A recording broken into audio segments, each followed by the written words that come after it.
Oi, gente, como vocês estão? Passando aqui para compartilhar com você a continuidade da nossa série Mulheres da Bíblia.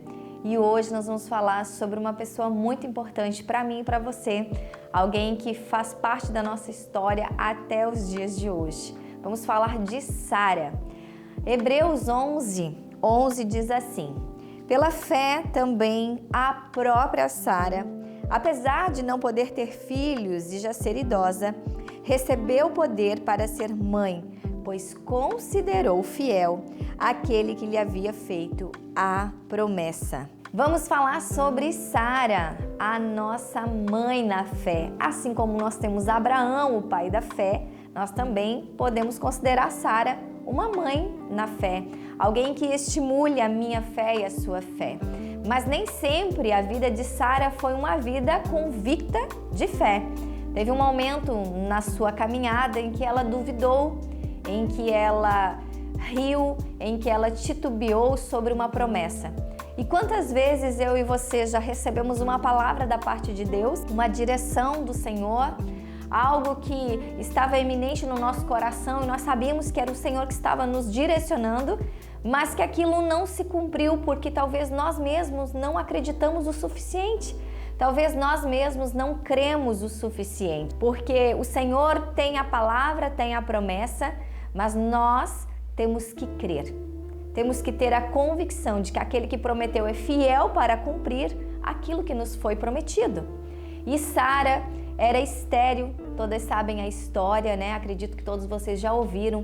A história de Sara está em Gênesis, mas nós ouvimos sobre ela também no Novo Testamento, como eu iniciei falando sobre Hebreus. Por sua fidelidade ao Senhor e por ela manter a sua convicção em Deus, ela aparece, né, nos heróis da fé. E em Gênesis, falando sobre sua história, Sara era casada com Abraão e também era sua meia-irmã. E durante sua caminhada passou por muitos momentos difíceis, além da sua esterilidade, né?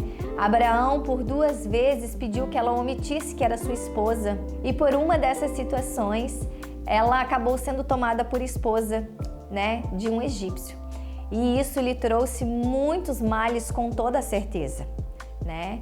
Claro que a palavra de Deus não fala sobre isso, mas nós entendemos sim que ela foi tomada por esposa e por isso Deus enviou pragas, né, a Faraó por isso, e ele acabou sendo penalizado por ter tomado a esposa de Abraão. Mas ela, além disso tudo, sempre foi muito humilhada por não conseguir gerar. Ela se diminuía, ela se sentia mal.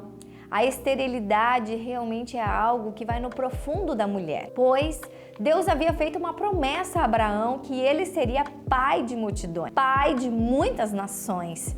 Então, Sara tentou dar um jeitinho, tentou ajudar a Deus e deu a sua serva Agar para que Abraão se deitasse com ela, então suscitasse filhos. E isso naquela época era permitido. Sara não fez nada contra a lei, não fez nada que era errado, pois ela era estéril, então ela poderia sim dar uma serva ao seu marido. Mas você imagina comigo quanta humilhação, quanta dor você ter que dar alguém ao seu marido para que se deitasse com ele, para que suscitasse filhos, para que essa mulher pudesse gerar no lugar de Sara. E não bastasse isso, quando Agar descobre que está grávida, ela começa a tratar mal a sua senhora, começa a desfazer, a desprezar, a humilhar. Então a situação de Sara nunca foi muito fácil.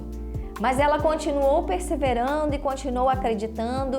E existem muitos relatos na palavra de Deus que ela sempre foi uma boa esposa. E é por isso que a palavra se cumpriu na vida dela. Sara foi mãe muito tarde, muito velha. Sara desenvolveu a sua fé à medida que os dias foram passando e ela via que o cumprimento da promessa estava cada vez mais distante.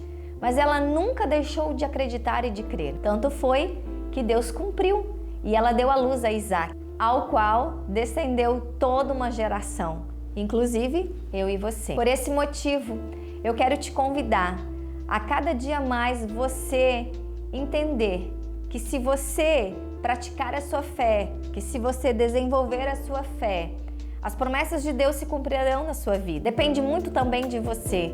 E Sara é um exemplo para nós, porque ela creu contra a esperança. Ela permaneceu firme até o fim. Teve momentos em que ela titubeou? Sim. Teve momentos em que ela fraquejou? Sim. Teve momentos que ela pensou que não era para ela? Sim. Teve momentos que ela questionou a Deus? Sim. Porque todos nós estamos passíveis dessas coisas acontecerem. Nós não estamos imunes. Os momentos às vezes são difíceis e nós vamos duvidar.